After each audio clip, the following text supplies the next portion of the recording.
I think the funded businesses are definitely, you can think of it like a business on steroid, right? So it kind of gives you, to a certain extent, an unfair advantage against the unfunded businesses to a certain extent.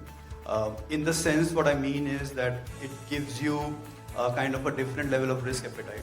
There is nothing wrong in not raising the capital. Rather, for a bootstrap businesses, I have like a lot of respect, right? Because without building a business without an external capital, it is 10x harder, right? And as a matter of fact, like our first business before night when we had started, right? So we had not raised any external capital purposefully. The customer doesn't care about the technology, right? The customer cares about the user experience, the convenience, the product, the service.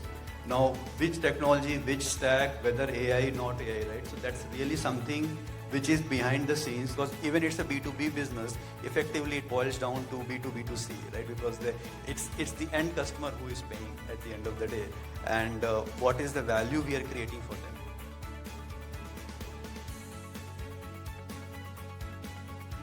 So Kushal, this question is on the true cost of capital. How does fundraising affect founders' ability to build their dream company? Now, obviously, the heydays of COVID and 21-22, when money was cheap, thrown all over the place, everything went all over the place, and now we have a different narrative altogether. Kushal, what are your thoughts on this?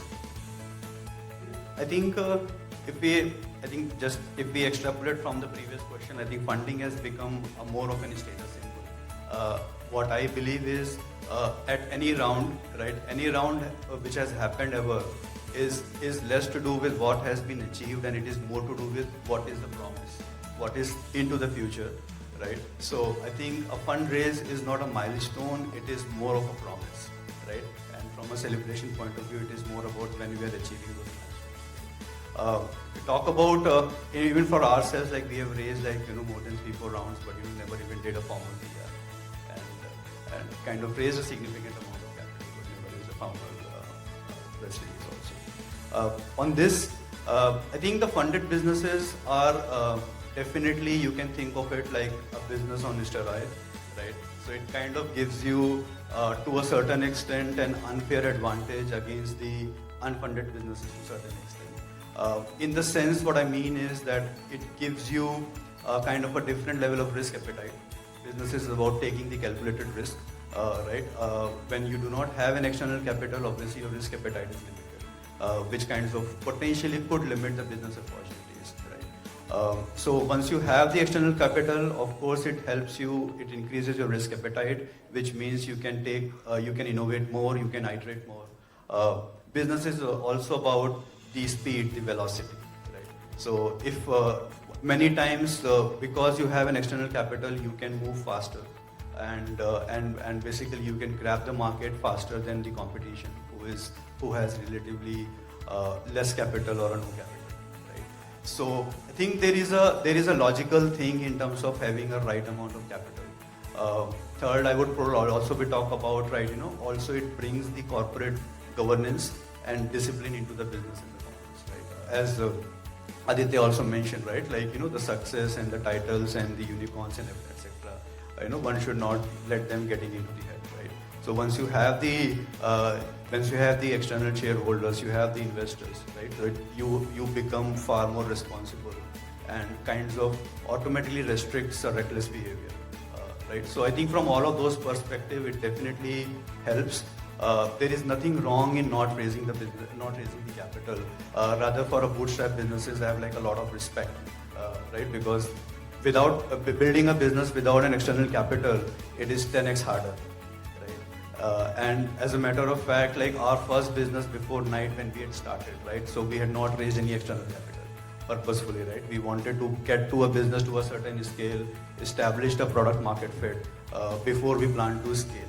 Right? But we obviously felt that that velocity was not there, and we found more bigger opportunities when we wanted to the pivot and build the business into a different business model where also we plan to raise an external capital. So there is a responsibility, is what I say, is raising the funds. The milestones should be more to do with when you actually achieve the success.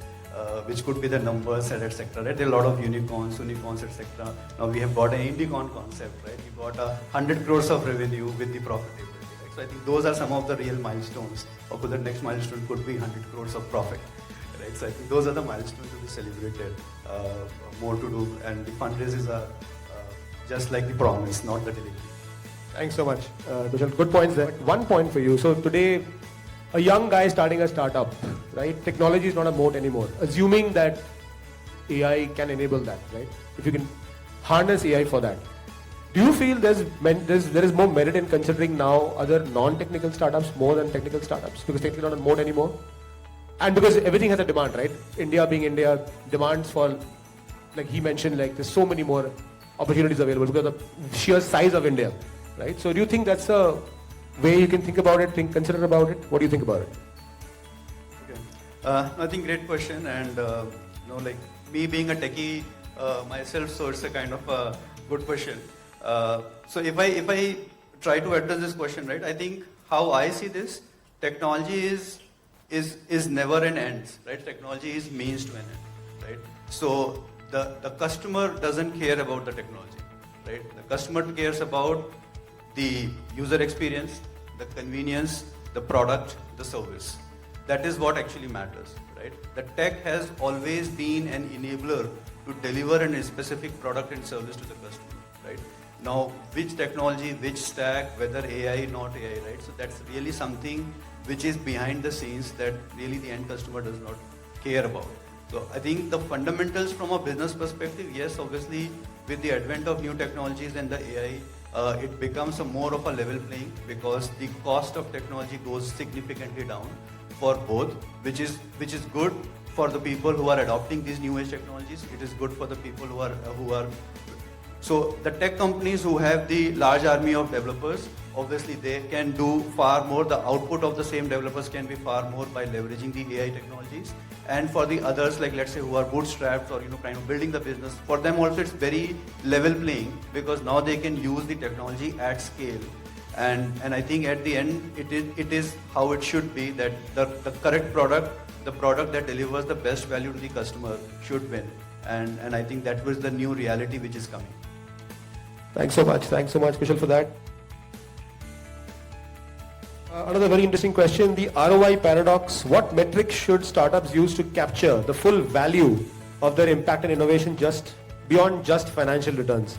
I think it's a relevant question right now. So for a business, we can say there are 4 kinds of stakeholders. You've got the customers, you've got your employees, you've got your shareholders, and you've got the society at large. Now, in terms of the impact that a startup is creating is measured across all the 4 dimensions, right?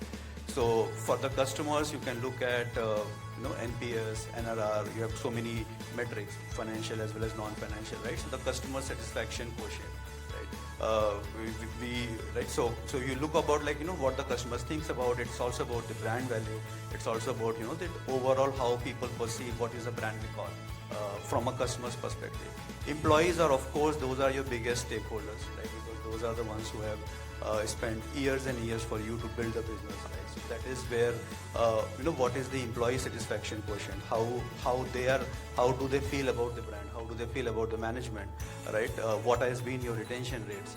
What has been, as Priyanka mentioned, like if somebody has left, do they want to come back? Like many examples, where the people who have left who come back to the organization, right? So that all basically tells, and it is not just about that, it also goes a little bit beyond, right? Because you are also sort of somewhere playing a small role in terms of the success of those employees, right? In terms of achieving their goals, right? So you kind of creating those kind of a lot of intangible values as well, where you have played a small role in terms of your close people who either they are basically in terms of professional growth as well as their financial goals being achieved, right? And the shareholders, yes, that is all financial ratios, we will not speak about that.